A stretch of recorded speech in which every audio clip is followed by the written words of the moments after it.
Die Naberner Seen, versunkenes Mittelalter.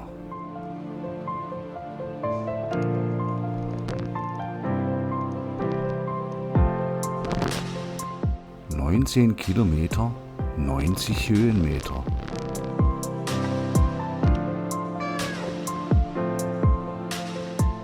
Eine kurze Runde Heimatkunde.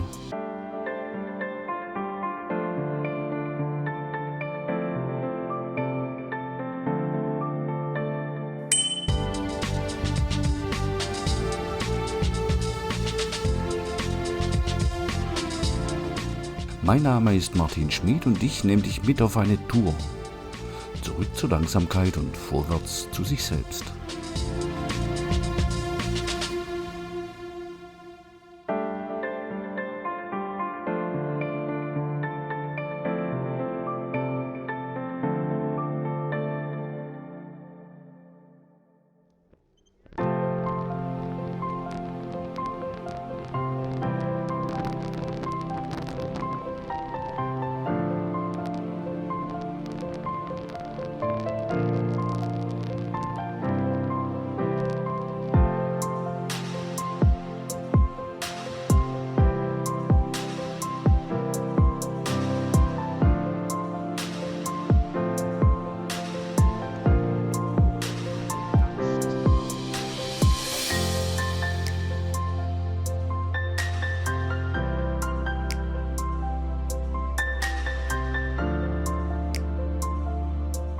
Wer regelmäßig auf der Landstraße Richtung Nabern fährt, dem fällt auf, dass in der Senke zwischen dem Guggenrhein und den ersten Häusern von Nabern oft dichte Nebelbänke liegen.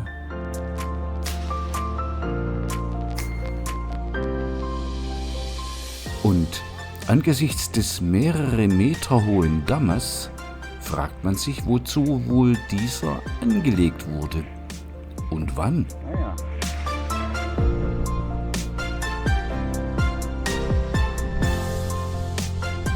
Wir fahren hin und machen uns auf die Suche.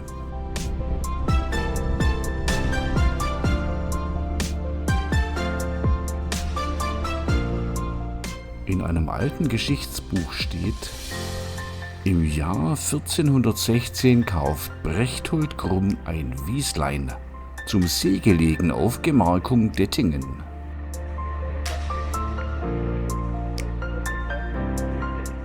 Ein Wieslein ist ja plausibel, davon gibt's hier genug.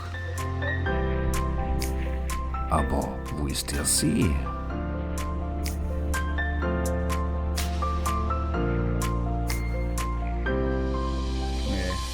Wenn man kurz vor dem Naberner Klärweg einen mehrere Meter hohen Damm quert, dann könnte man sich schon fragen, zu welcher Zeit und zu welchem Zweck dieser wohl angelegt wurde.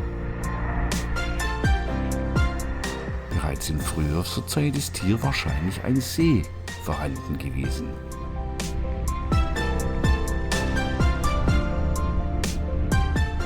Ja, Nabern hatte wohl mal eine ganze Seenlandschaft. Das jedenfalls legt Rammingers Seebuch nahe. Ramminger legte im Jahr 1596 ein Verzeichnis aller württembergischer Seen an. Er zeichnete sie in einer oft seltsamen Vogelperspektive.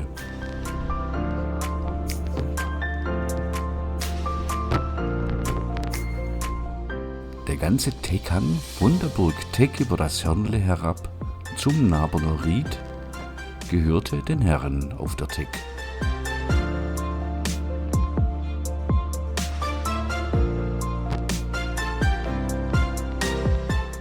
(1381) hatten die Grafen von Württemberg die Teck mit dem am unteren Ende liegenden See gekauft.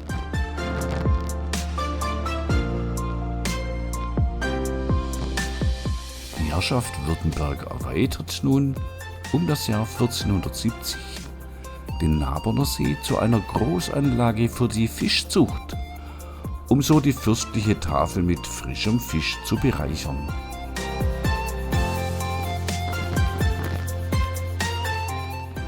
Auch Leute waren am Bau der Seen beteiligt. Das konnte man 1997 anhand von Fundstücken feststellen.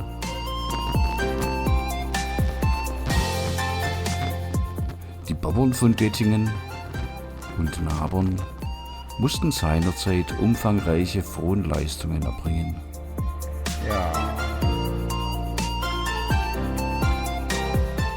Die gesamte Anlage der Naberner Seen umfasste etwa 21 Hektar.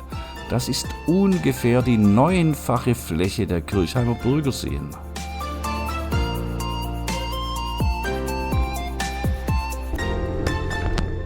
Also ein gewaltiges Bauwerk, von dem heute nichts mehr übrig geblieben zu sein scheint.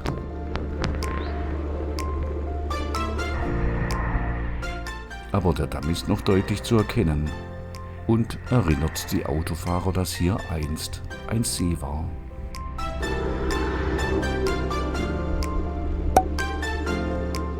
Daumen hoch und lass dein Abo da. Ja. Ja.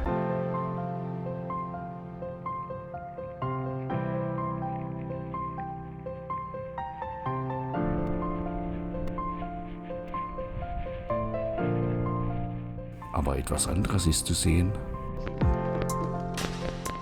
Auf dem kleinen Flugfeld am Ortsrand. Ein sonderbares Fluggerät.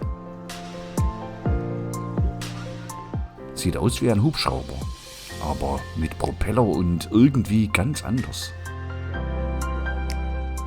Sowas habe ich noch nie gesehen.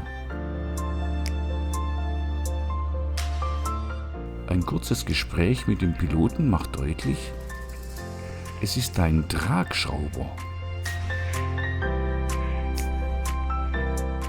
Sowas gibt es tatsächlich. Man nennt es auch Gyrokopter. Anders als beim Hubschrauber wird hier nicht der Rotor angetrieben, sondern durch den Fahrtwind in Drehung versetzt.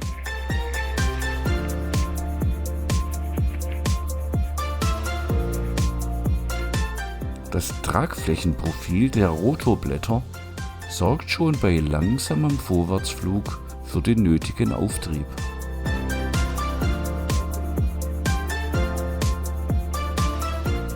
Und der Propeller hinten erzeugt den Vortrieb.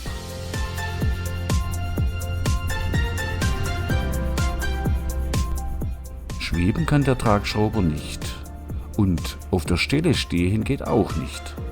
Aber er kann sehr langsam fliegen und bleibt stabil.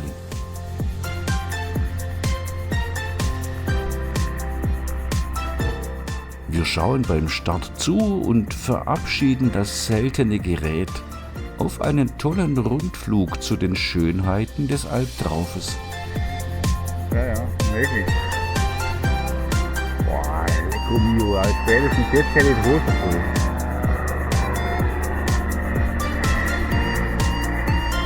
Lecco mio.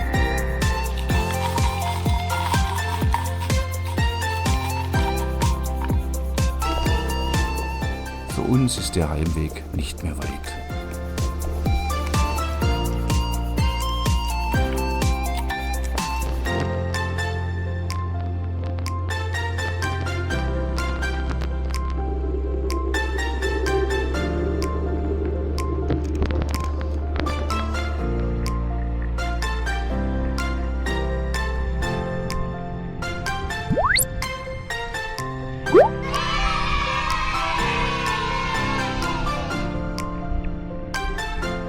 Danke, dass ihr dabei wart. Daumen hoch und denkt an das Abo.